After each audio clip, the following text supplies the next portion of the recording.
affinity, a great affinity for products like Super Beets and also certain medical advances that use products, that use advances to create a healthy body. Now, what am I talking about? Well, I'll tell you. Over the weekend, I learned about some incredible advances we've made in fighting cancer. And particularly renal cancer, R-E-N-A-L, cancer. And I know our pharmaceutical companies come under a vicious attack, that they're making too much money. It's the same media, the same politicians who destroy everything want to destroy them. Drug companies. And I know many of you feel that our drugs are too expensive, but let me tell you something. The vast majority of research that's done by these companies winds up with nothing. But when they come up with something, it is a big deal for the quality of life and longevity. And they've done this when it comes to renal cancer that metastasizes in somebody's body. And they have developed an infusion. And I think you've seen these commercials. They're very quick. They're not very detailed on TV. That shows a healthy human cell devouring, killing a cancer cell. And they've come up with this infusion that was just approved by the FDA not too long ago of two drugs. Because the cancer cell tricks the healthy cells. Now, I'm doing this as a pedestrian, but I'm just making a point. The cancer cell tricks the healthy cells. And how does it do it? It tricks the healthy cells by presenting itself as a healthy cell.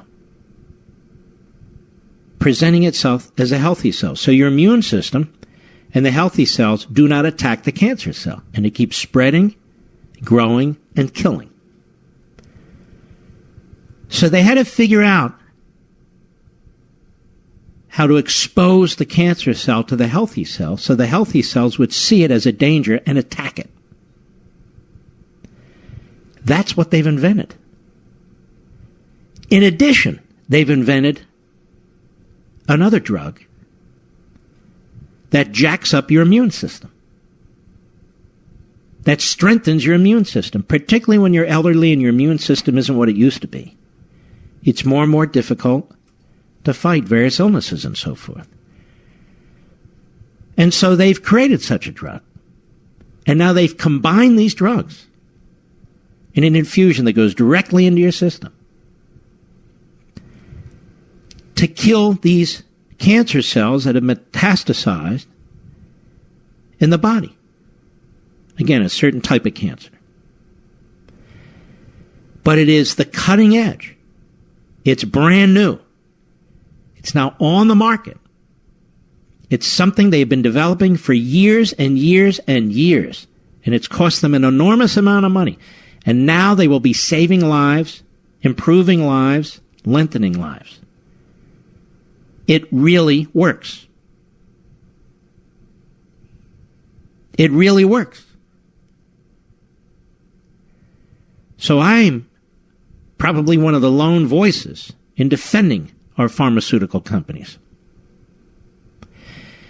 And I would ask Bernie Sanders, where do these drugs come from?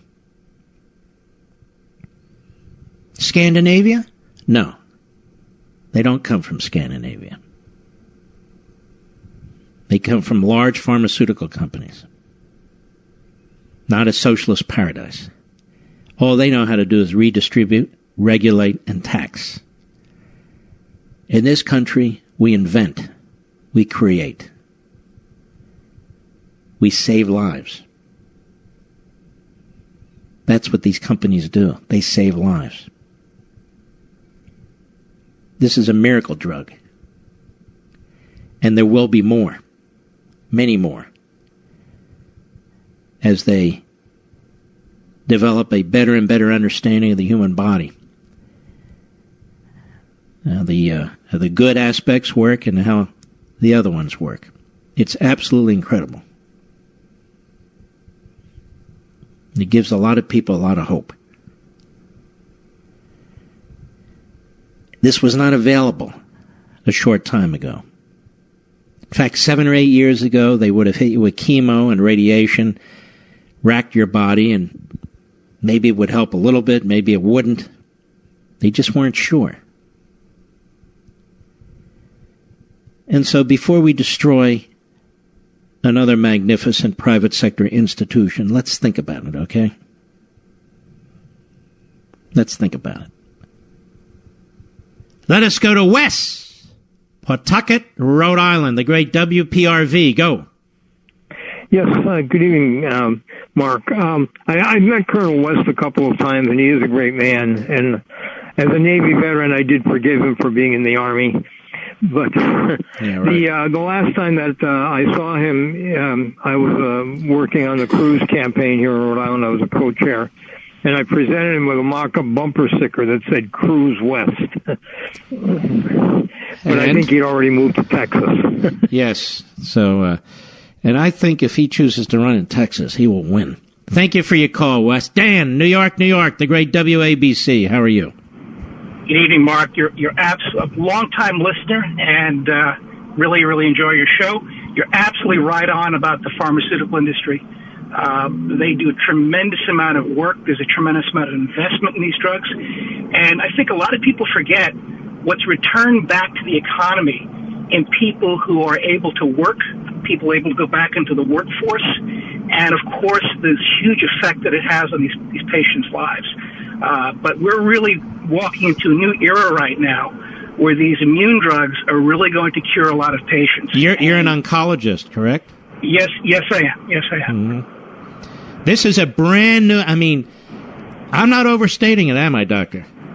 No, you're not. And in fact, not only for kidney cancer, for bladder cancer, for a number of other cancers, when these drugs work, they work dramatically well. They don't work in everybody, and I don't want to give people false hope. It works in about 1 in 4 patients, but when it does, it's absolutely... Well, this latest combination works in about 85% of the cases, they believe. Yeah. And the interesting thing is that this combination is the one I think you're talking about. Europe just turned it down. That is the one I'm talking about. Yeah. Europe just turned it down for approval. It just shows you the differences in the systems. And there was a lot of disappointment in the oncology community that did not get accepted. And they even have some really unbelievable pills that people take if the infusion if they don't react well to the infusion. Oral pills. Again, nothing's perfect. They have some side effects. But who would have thought that 10 years ago? Well, it just shows you what the investment in research does and what's ahead for us. Mm-hmm. And it's an enormous expense. People just need to understand, and most of the time they come up empty. I look at the amount of investment and research they're doing now in Alzheimer's. Absolutely. And for the most part, but not exclusively, they're coming up empty. But they're making progress a little bit here and there. I study a lot of this just because that's what I do. And yeah. A lot of it's learning how to use the drugs, how to use them properly. If you look back into the 1960s about some of the drugs we used then, we really didn't know the right dosage and the right schedules. And as the research developed, we were able to cure, for example, testicular cancer. And nobody, very, very rarely do people die from testicular cancer these days. I won't pronounce this well. One of them is spelled Nivolumab. Nivolumab, yeah. And it's combined with Ipilimumab. Ipilimumab. There you go. Yeah. Why do they make the name so complicated? But anyway, they combine these two, and the FDA approved it, using it as a first-line drug. You used to have to try other things. 2 months ago, they moved it through quickly. Yep. And, they had a number of patients, well over 1,000 patients, and it had a significant effect. So there's opportunities out there, my friend. Absolutely. And without these companies, I don't know where we would be. And, you know, people accuse, oh, you just like corporate. It has nothing to do with that. It has nothing to do with it. It's if you're compassionate, if you're humane, you've got to embrace capitalism. You got to embrace the market system, private property. It works. All right, doctor, thank you for your call. And some of these doctors, let me tell you, I don't know how they show up every day. Cancer doctors. Every day.